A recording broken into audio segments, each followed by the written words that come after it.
जो इस सेशन में हम सभी देखते हैं साइक्लोन क्या चीज है।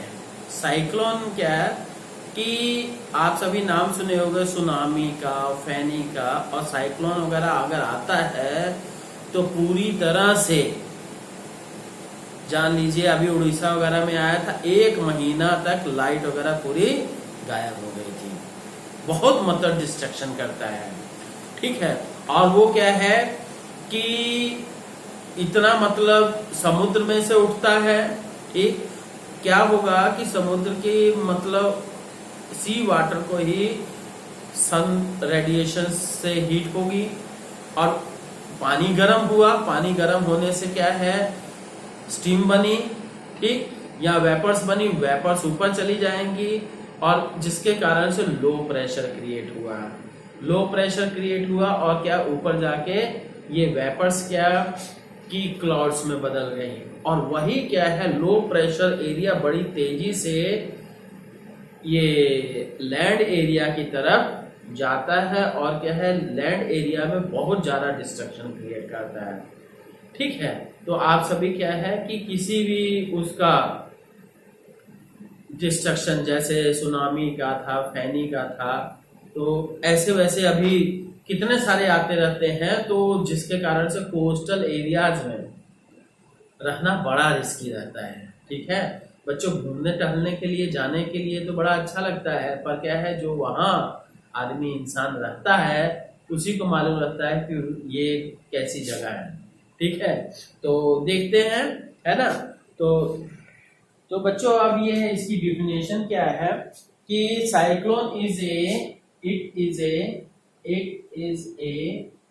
ह्यूज, ठीक है, ह्यूज रिवॉल्विंग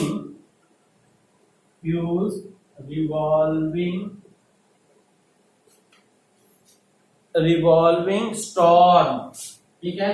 बहुत बड़ा भी है, सिंपल स्टॉर्म की तरह से नहीं रहेगा, ह्यूज है, रिवॉल्विंग घूमते हुए आगे बढ़ता है, ठीक है। ह्यूज रिवॉल्विंग स्टॉर्म, ठीक, huge revolving storm caused by very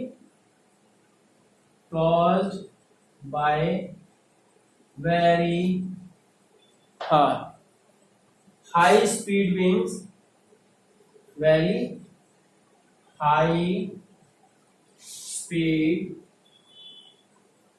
winds, ठीक, high speed winds around a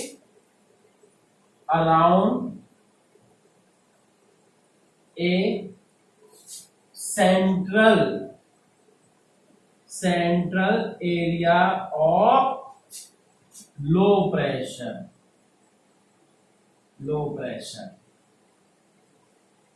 ठीक।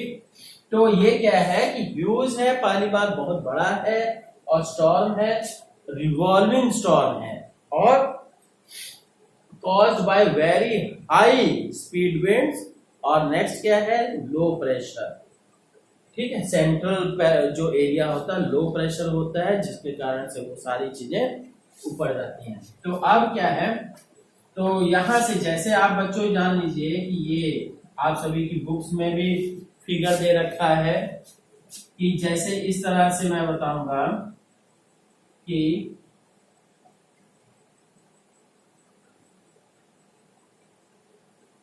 इस तरह से आप सभी देखे होंगे बुक में आपके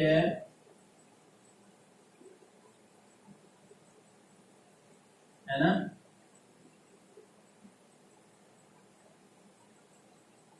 ठीक, इस तरह से है।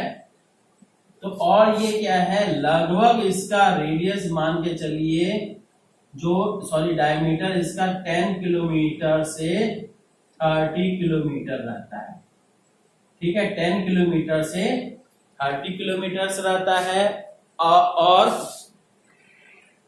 ठीक, अब क्या है, ये 10 से, और इस एरिया एक डायरेक्शन इसकी हो गई, और ये क्या है, ऐसे ऐसे रोटेट कर रहा है, और इस तरह से क्या कि ये जो मतलब ये नीचे से सक करेगा और ऊपर तक जाएगा, इसी तरह से रोटेट करेगा।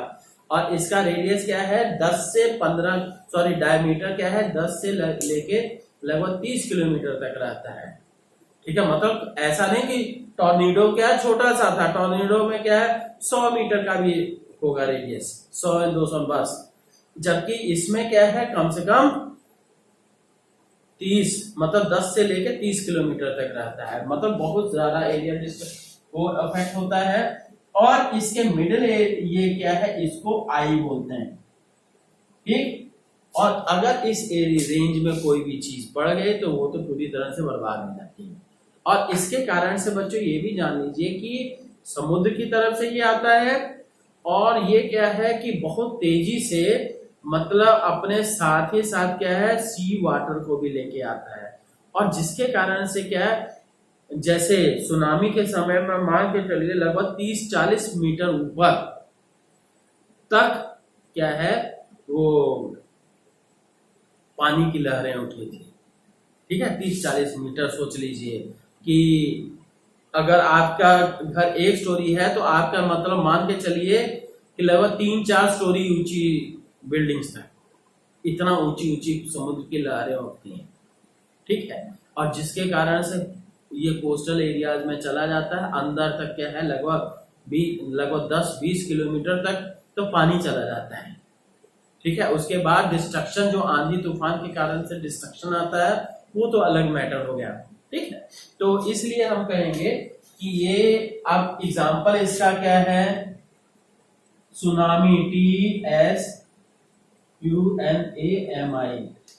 अभी तक का हमने तो सबसे भयंकर यही सुना है, सुनामी 2004 में आया था। ठीक है, तो ये है, तो हो गया। और फैनी, FANI, ये आज सबके समय में आ चुका है, पर ये क्या सुनामी बहुत पुराना है, 2004 में आया था। ठीक, अब देखते हैं कि इसका फॉर्मेशन कैसे होता है ना। अब बच्चों जानिए कि इसकी मतलब कंस्ट्रक्शन कैसे होती है, और ये जान लीजिए पृथ्वी पे मैक्सिमम जितनी भी चीजें होती हैं, अल्टीमेट सोर्स इज सन। सन के कारण से ही होती है। हम भी पैदा हो रहे हैं और क्या है खा पी रहे हैं, जिंदा रह रहे हैं केवल सन के कारण से। अगर सन ना हो तो क्या सनलाइट नहीं आएगी, और सनलाइट नहीं होगी तो क्या होगा कि सिंपल सी बात है कि पेड़ पौधे नहीं हो पाएंगे, पेड़ पौधे नहीं होंगे तो हम खाएंगे क्या, और खाएंगे नहीं तो फिर मर जाएंगे और हमारा एग्जिस्टेंस भी खत्म। तो इसी तरह से क्या है, साइक्लोन का भी ये क्या है फॉर्मेशन सन से ही है। ठीक, तो अब क्या है, फर्स्ट स्टेप क्या है, due to sun heat sea water gets heated and converts into vapors।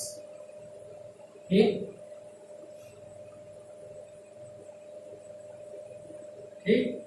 तो अब क्या है, थोड़ा हीट नहीं, थोड़ा हीट तो सब जगह होता है, heavy heating.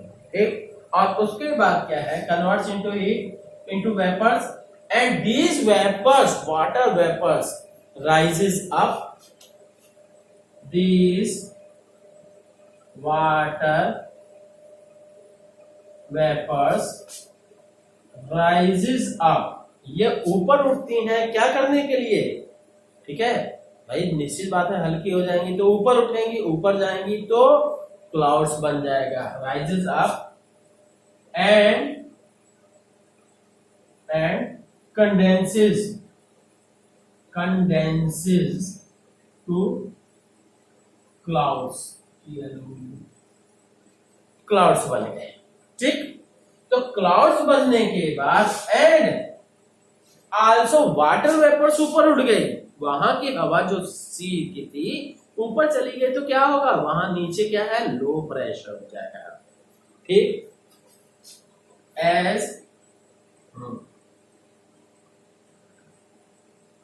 as a result low pressure low pressure will be created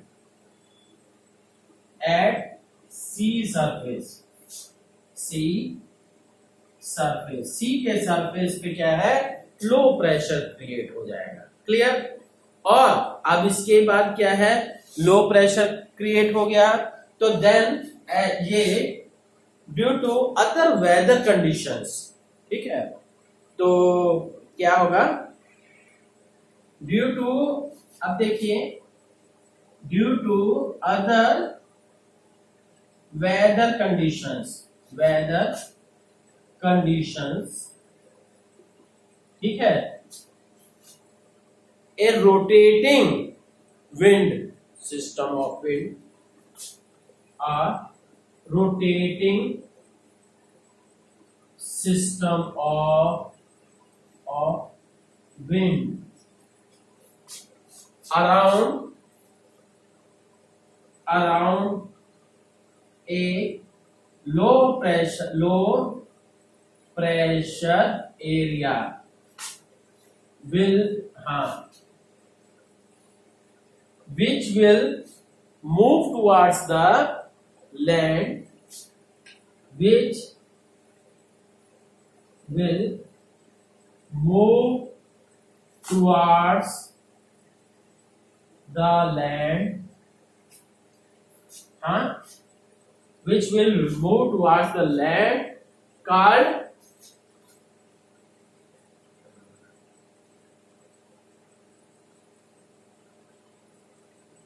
will be formed. ठीक है, called cyclone. ठीक है बच्चों, due to other weather conditions a rotating system, वही मैंने लैंग्वेज में कर दिया, due to other weather conditions a rotating system of wind around a low pressure area. ठीक है, तो और ये लो प्रेशर एरिया लगभग क्या है, कितना, कम से कम 10 किलोमीटर रहता है. ठीक, तो area which will move towards the land, land पे जाके क्या करेगा, जमीन की तरफ जाके डिस्ट्रक्शन क्रिएट करेगा. ठीक, will be form, that is called cyclone. और बच्चों ये जान लीजिएगा, जितना इजीली मैंने सिंपल बताया है उतना इजी फॉर्मेशन होता नहीं है. ठीक है, क्योंकि आप सब बच्चों के हिसाब से बताने की जरूरत होती है. ठीक, ज्यादा कॉम्प्लेक्स बताएंगे तो क्या है, आपको कंफ्यूजन होगा. Now let us see what type of precautions you must take during the, ये क्या है, साइक्लोन. बच्चों ये देखते हैं, पहले क्या डिस्ट्रक्शन देखते हैं, फिर उसके बाद प्रिकॉशंस, सेफ्टी मेजर्स. पहला क्या, ग्रेट, ये क्या है, it causes great damage, it causes great damage. किसको जी, बिल्डिंग्स, हाउसेस, इलेक्ट्रिक पोल्स और ये इंडस्ट्रीज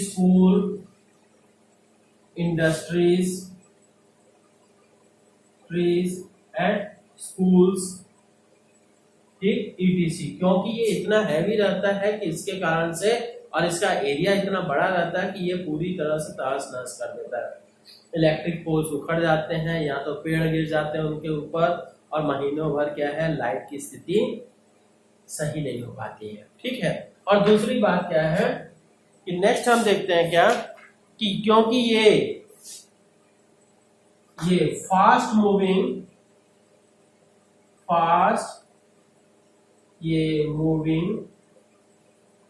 फ्लड वाटर, एक बहुत ऊंची ऊंची लहरें होती हैं, तो फास्ट मूविंग फ्लड वाटर ये डिस्ट्रॉयज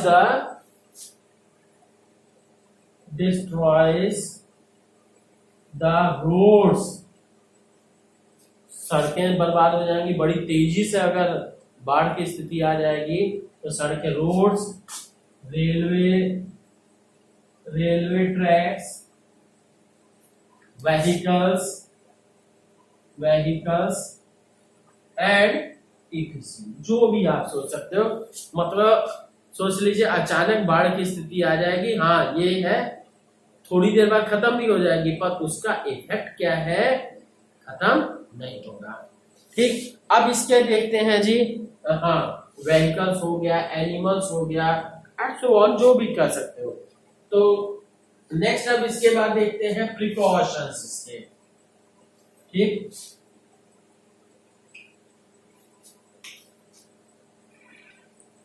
हाँ 5 प्रिकॉशंस में देखिए जी, प्रिकॉशंस क्या है। पहला कि फ्लड का वाटर मत पीजिए, पहली बात, ठीक है, क्योंकि उसमें क्या है, कहीं एनिमल मरे होंगे, कहीं कुछ है, तो पूरी तरह से कॉन्टेमिनेटेड हो जाता है, पानी खराब हो जाता है, तो ऐसा पानी मत पीजिए। Do not drink contaminated water, ठीक है, कंटेमिनेटेड वाटर मत पीजिए। और दूसरी बात क्या है, do not touch electric poles और डोंट टच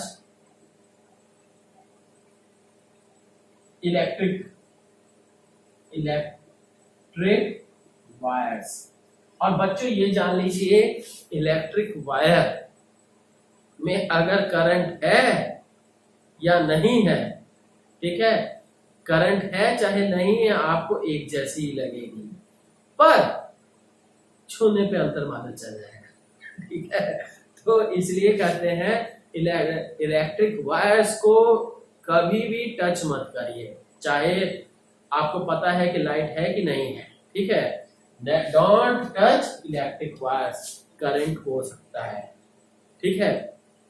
और इसके बाद डू नॉट ये, और इसके अलावा अभी जैसे कोरोना संकट में टीवी वाले एक दिन रिपोर्ट दिखा रहे थे कि लोग अनवांटेड ये डिमांड्स करते हैं पुलिस वालों से, भैया केक ले या ड्रिंक ले या पता नहीं क्या क्या चीजें, एक काफी रिपोर्ट आई थी, ठीक है। तो ऐसी ये do not make unwanted, don't make unwanted requirements from rescue team, ठीक है। रेस्क्यू टीम से अनवांटेड डिमांड्स मत करिए कि हाँ वो आपको बचाने आए हैं, तो आप कहिए नहीं मेरा टीवी भी ले चलो, मेरा वो क्या है बेड भी ले चलो, ये सब नहीं, आपको बचा ले रहे हैं, वही बहुत बड़ी बात है, ठीक। अब क्या है, ये हो गया। और इसके अलावा help and cooperate your neighbours and friends, help and cooperate with your neighbors and friends, ठीक है, neighbors RERS, ठीक। अपने पड़ोसियों को और अपने फ्रेंड्स की हेल्प कीजिए, ठीक है, जहां तक संभव हो सके। हाँ बच्चों, अब इसके अलावा एक और क्या है कि क्योंकि साइक्लोन क्या है, अचानक नहीं आता है, उसके पहले 24 घंटे पहले या एक दिन पहले से ही मेटीरियोलॉजिकल डिपार्टमेंट वाले वो करते रहते हैं, मतलब वार्निंग देते रहते हैं कि साइक्लोन आने वाला। तो ऐसे में क्या है, साइक्लोन आता है तो उसके पहले आप अपनी क्या प्रिपरेशन करेंगे, ये भी होना चाहिए, ठीक। अब बच्चों देखते हैं क्या कि बिफोर ये, अगर मेटीरियोलॉजिकल डिपार्टमेंट ने साइक्लोन की वार्निंग दे दी तो हमें क्या प्रिपरेशन करनी चाहिए। पैनिक में घबराने की जरूरत, घबराने से कुछ हो गए नहीं, ठीक है, आदमी के मरने में तो 2 मिनट भी नहीं लगता है, ठीक, तो वो मैटर अलग है। पर क्या है, घबरा जाएंगे तो फिर और बाकी 50 समस्याएं आ जाएंगी। तो इसलिए क्या है, प्रिपरेशन बिफोर साइक्लोन। फर्स्ट, ये पहला तो की बी अपडेटेड, ये बी अपडेटेड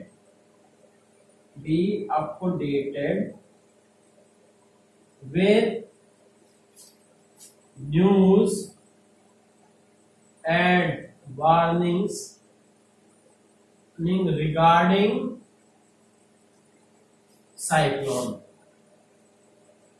साइक्लोन से रिलेटेड जो भी वार्निंग या न्यूज आ रही है उसके बारे में अवेयर रहिए। दूसरी बात कि keep the sufficient food and keep sufficient food, drinking water,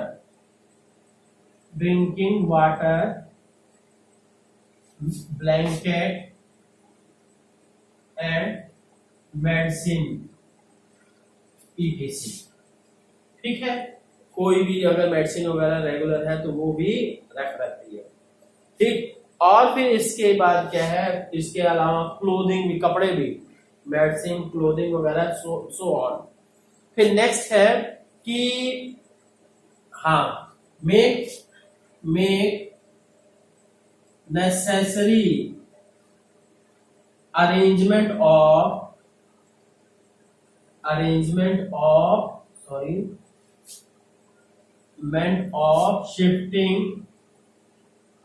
shifting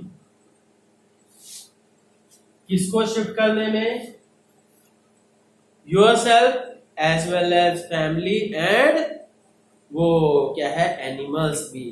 भाई ऐसा नहीं कि अगर कोई विपदा आई तो खुद ही जानवरों को भी बचाना है। Shifting of self family and animals.